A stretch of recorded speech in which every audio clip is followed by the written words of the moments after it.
Welcome Street Rats to Night City. I'm the one and only Moxie 11, bringing you slightly biased news footage from the fourth wall. We return to the group who have just learned that Jenny has been taken to the Jackals lantern. Wraith and I talk about sedating Kenna tonight while we're still at Ascanity, knowing he has a habit of running off.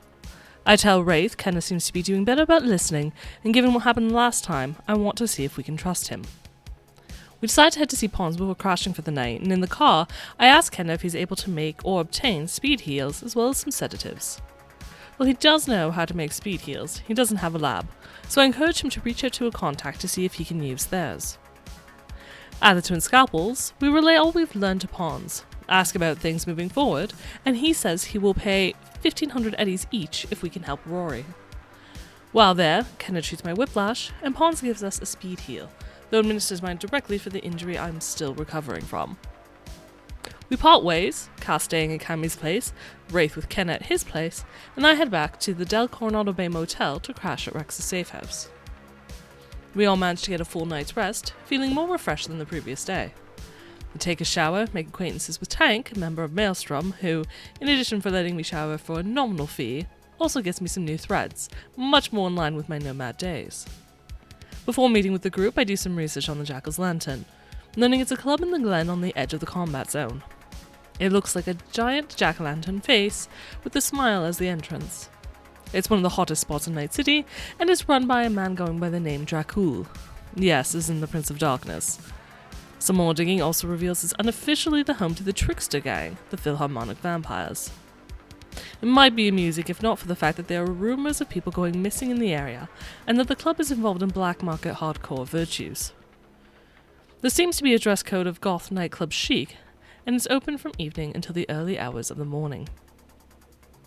While I research, Wraith wakes up and finds that the Kenna has split, sending me a text saying we should have sedated him. Searching the cargo container, he happens to find a chip with a video of Kenna apologising, and that he had to go get his sister. Wraith sends all that information in our group text, and I let them know I doubt he got into the club, revealing some of my findings. Cass leaves a sweet note for Cammy before ducking out of the apartment, texting me to say he's ready whenever and doing his own research into the club. His findings are far different as he scans for security measures, noting security cameras and guards armed with submachine guns. I collect the boys and we head out to shop for attire for the club. Just as we finish, Wraith gets a call from Sony Nomura, the dye knife boss. But at the end, we're not entirely sure how well the conversation went and if a meeting was actually set.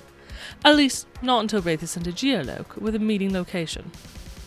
In the south of Kabuki, at an inlet of the Del Coronado Bay, is a shipping crate community. We head down there with a plan to trade info instead of capturing a lieutenant, as was Sony's initial ask of Rory.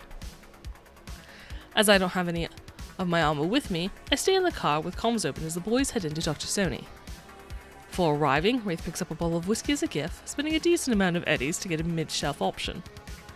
The community is full of dye knife gang members, all wearing leather jackets, with pompadour hairstyles, and looking like 50s greasers. In the middle of the area is a fire pit, and an old Bel Air car looking to be in mint condition. Sitting on top of it is Sony himself, who whistles alerting 4 members, and Cass notices several others who have taken interest from atop the crates. With a gift offered in addition to a low bow, Sony seems to relax, bringing them to the back of the car where he shares the whiskey and asks what they want.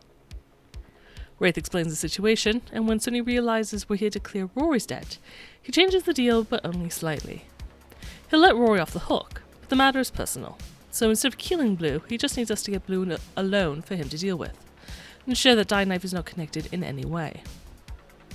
When asked if he can think about it, Sony gives him an hour to consider the options.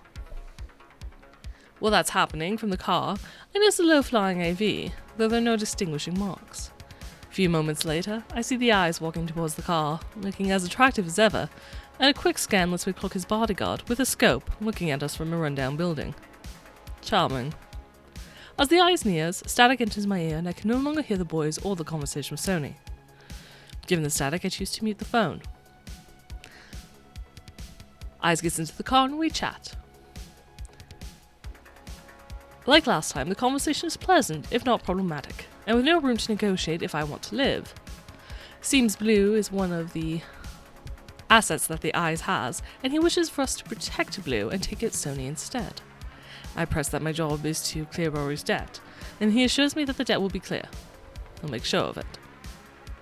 To watch the story unfold live, tune into Saves vs. Death every Saturday at 8:30 PM Eastern at twitch.tv/Saves vs. Death.